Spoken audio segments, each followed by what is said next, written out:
성공한 유튜버들을, 성공한 크리에이터들을, 인플루언서를 많이 만나봤더니 몇 가지 공통점이 있더라고요. 재밌는 특징들이 있었습니다. 서울경제진흥원 SBA 김현우입니다.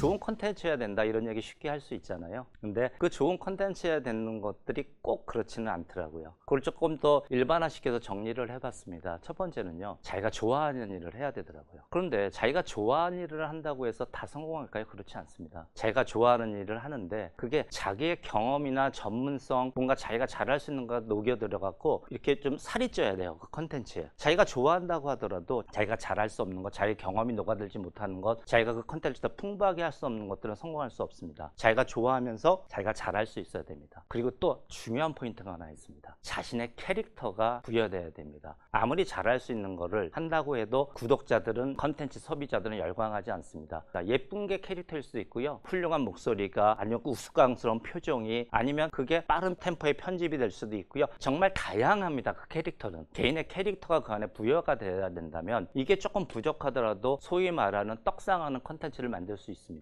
그 세 가지 이외에 또 이렇게 정리를 해볼 수 있습니다. 제가 조금 전에 드렸던 말씀을 다른 각도에서 조금 말씀드려보면요, 유명한 저술가 중에 마이클 골드하버라는 사람이 있습니다. 그 사람이 이런 말을 했습니다. 지금 정보가 너무 넘쳐나잖아요. 이렇게 정보 과잉 시대에는 모든 정보가 다 중요한 건 아니다는 것, 주목하는, 주목경제라는 용어를 썼습니다. 이 주목경제라는 용어를 지금 말씀드린 크리에이터 세계에 연결시켜보면 많은 컨텐츠가 양상되는데 내 컨텐츠가 주목받아야 되는 거죠. 이런 게 또 하나 있습니다. 광고인 출신의 그 셜리 호그세드라는 사람이 있는데요. 그 사람이 말한 인간을 자극하는 7가지 기제가 있습니다. 성공하고 싶은 욕구, 쾌락하고 싶은 욕구, 또 힘, 지배력을 가지고 싶은 욕구, 신뢰감을 주고 싶은 욕구, 일탈을 하고 싶은 욕구, 이렇게 뭐 7가지를 뭐 나열하고 있는데요. 그 7가지가 뭔가가 중요한 게 아니라 잘 나가는 컨텐츠들을 봤더니 어떤 형태로든지 간에 그 인간의 기본적인 욕망을 충족시켜 주더라. 예를 들어서 노출이 과한 컨텐츠가 있다고 가정을 해보면 그건 아까 말했던 인간의 일탈을 자극하는 욕망을 충족시켜 주더라. 이런 식으로 콘텐츠가 인간을 자극하는 기제가 있어야 되고, 이런 것들이 주목하는 경제, 모든 콘텐츠가, 모든 정보가 다 각광을 받지 않으니까 주목성을 이끌어야 되는데 그걸 해내는 방법의 가장 기본적인 원칙이 아까 말한 3가지더라. 그렇게 구독자를 확보해 나가게 된다라는 말씀을 드릴 수 있고요. 구독자를 이렇게 늘려가는 과정에 이런 것도 있습니다. 아, 저 사람도 나라 같은 걸 좋아하는구나. 아, 저들도 그랬구나. 라고 하는 공감대 형성이 되게 중요합니다. 그 공감대가 형성이 될 때 소통이 되기 시작을 하게 되는 거거든요. 이 과정이 지나치게 라이브에서는 안 됩니다. 무슨 얘기냐면, 내가 좋아하는 거, 그냥 그런 것들을 열심히 했더니 그냥 되더라. 좋아하는 거에 집중했더니 어느 날 내가 이렇게 됐더라. 이제는 그런 거 없습니다. 이분이 만약에 초기에 정말 옛날에 유튜버나 크리에이터를 시작했다면 뭐 그 당시에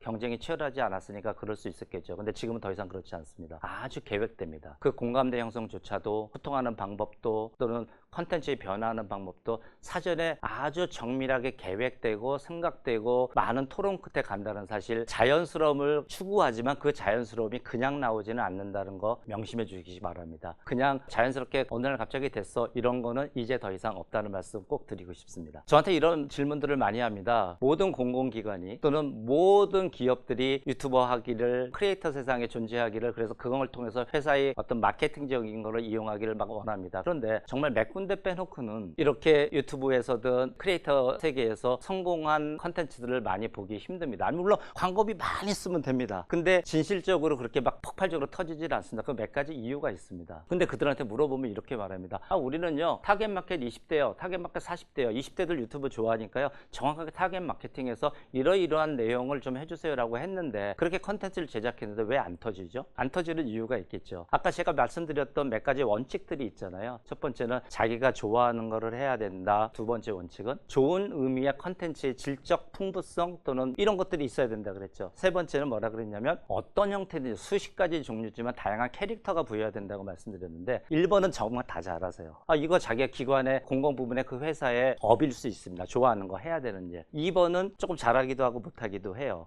3번에서 다 실패합니다. 캐릭터가 없습니다. 캐릭터가 없다면 페르소나를 만들든 가상의 뭐를 만들든, 그래서 몇몇 성공한 데들을 보면 그 사람 개인의 아주 특출난 캐릭터에 맞춰서 어떤 지자체의 컨텐츠가 유튜브가 폭발적으로 늘어난 경우가 있기는 합니다. 그런데 개인의 캐릭터에 맞추는 건 조금 위험하죠. 그러면 보다 더 신경을 써야 될 거는 어떻게 여기에 캐릭터를 부여할 건가, 우리가 어떤 캐릭터를 부여하는 게 우리한테 잘 맞을 건가에 대한 연구가 더 많이 된다면 지금보다는 훨씬 더 파급력을 가진 컨텐츠를 만들 수 있을 겁니다. 지금 이 방송을 보시는 여러분들, 크리에이터 세계에 입문하셔서 좋은 성공 거두시길 바라고, 이미 하고 있는 분들이시라면 자기의 입장에서 제가 발견했던 몇 가지 원칙을 다시 한번 대입해 보시기 바랍니다. 너무 당연한 얘기라고 말씀하실 수 있겠지만 때로는 기본을 놓치고 있지는 않나 한번 살펴봐 주시기 바랍니다. 여태까지 서울경제진흥원 SBA 김현우였습니다. 감사합니다.